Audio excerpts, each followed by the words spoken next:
IVF చికిత్సలో 25% భారీ discount, free doctor consultation, free ultrasound scan, logo launch, Andro max advanced male infertility centre ను కూడా ప్రారంభించారు. మూడో గదికి నాగబంధనం ఉందనేది ఒక ప్రచారం పెద్ద ఎత్తున సాగుతోంది. మరోవైపు రహస్య గదిలో ఒక సొరంగ మార్గం కూడా ఉంది, అందులో ఇంకా పెద్ద ఎత్తున నిధులు ఉన్నాయనే ప్రచారం కూడా సాగుతోంది. దానికి సంబంధించి ఎటువంటి అప్డేట్స్ ఉన్నాయి, స్థానికంగా ఎటువంటి చర్చ నడుస్తోంది?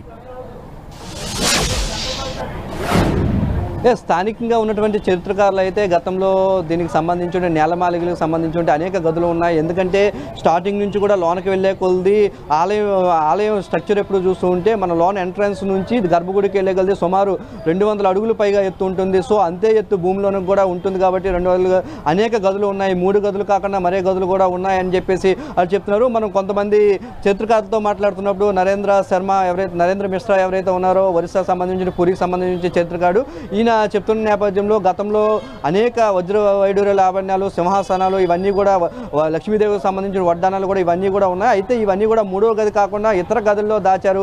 1905 సంవత్సరంలో బ్రిటిష్ వారు ఎవరైతే అప్పుడు కొనార్క్ సంబంధించిన టెంపుల్పై దాడి చేశారో ఆ సమయంలోనే పూరికి సంబంధించిన ఆలయంపై దాడి చేయడానికి సిద్ధం అవుతున్నారనే సమాచారం మేరకు అప్పటి రాజులు ఈ యొక్క మూడో గదికి సంబంధించిన నేలమాలికకు సంబంధించి ఇంకా మరికొన్ని గదుల్లో కూడా పూర్తిగా ఈ యొక్క సంపదని దాచి దాన్ని పూర్తిగా లాక్ చేసినట్టు సమాజం, అంటే తలుపులు కూడా లేకుండా భారీగా గోడ నిర్మాణాలు కూడా చేపట్టి ఉంటారు.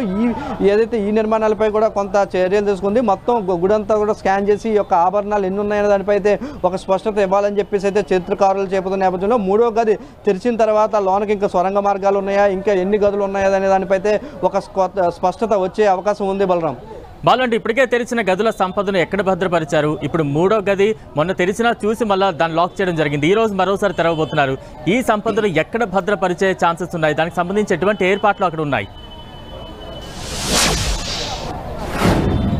ఇప్పటికే లాకర్స్ సంబంధించి లాకర్స్ని 13వ తేదీ రాత్రి నుంచి అక్కడ ప్రత్యేక లాకర్స్ని ఏర్పాటు చేశారు. అది మొదటికి 1వ గది 2వ గది, ఎందుకంటే 1వ గది 2వ గది సంవత్సరానికి ఒకసారి తెరుస్తూ ఉంటారు. అందులో ఉన్న లాకర్స్లో ఉన్నటువంటి సంపద, విలువైన సంపద ఏదైతే ఉందో ఇప్పుడు రెగ్యులర్గా స్వామివారికి వివిధ పూజా కైంకర్యాల్లో వాడుతున్న సంపదను ముందుగా రెస్క్యూ చేశారు. దాన్ని ఖజానాకు సంబంధించినటువంటి లాకర్స్లో ఏర్పాటు చేశారు. దీని తర్వాత ప్రత్యేకంగా పెట్టెలను మనం చూసాము. ఆ రోజు ఏవైతే పెట్టెలు ప్రత్యేకంగా విత్తడితో తయారు చేశారు, లోనంతా లోహం, అలాంటి 6 పెట్టెలను లోనకు తీసుకువెళ్ళి అవన్నీ ఉంచారు. ఇవన్నిట్లు కూడా కాటేజ్ ఆశా అని చెప్పేసి ప్రత్యేక ఒక రూమ్ అయితే సిద్ధం చేశారు. ఆ కాటేజ్ ఆశాలో అయితే ఈ రూమ్లో ఈ యొక్క 6 పెట్టెలని ఉంచారు. దీని యొక్క సంపదని బయటకు తీసుకువచ్చిన వెంటనే ఒక్కొక్క సంపదని ఈ యొక్క రూమ్లో పెట్టడానికి అయితే ఏర్పాటు చేస్తున్నారు. కాటేజ్ ఆశాకు సంబంధించినటువంటి ఏర్పాటు ప్రక్రియ పూర్తయిన తర్వాత అటు ఏఎస్ఐకి ఈ యొక్క ఆలయం యొక్క 3వ గదిని అప్పగించిన తర్వాత తిరిగి అది బాగు చేసిన తర్వాతే అక్కడే కాటేజ్ ఆలయంలో ప్రతిష్టం అయితే లెక్కించేందుకైతే ఏర్పాట్లు చేస్తున్నారు. సుమారు 30 రోజుల నుంచి 40 రోజులు ఈ లెక్కింపు ప్రక్రియ కొనసాగించవచ్చు అంటూ ఏదైతే కమిటీని ఫామ్ చేసినటువంటి లాకు సంబంధించినటువంటి న్యాయశాఖ మంత్రి హరిచందన్ అయితే తెలియజేశారు. Balaram, thank you Balu.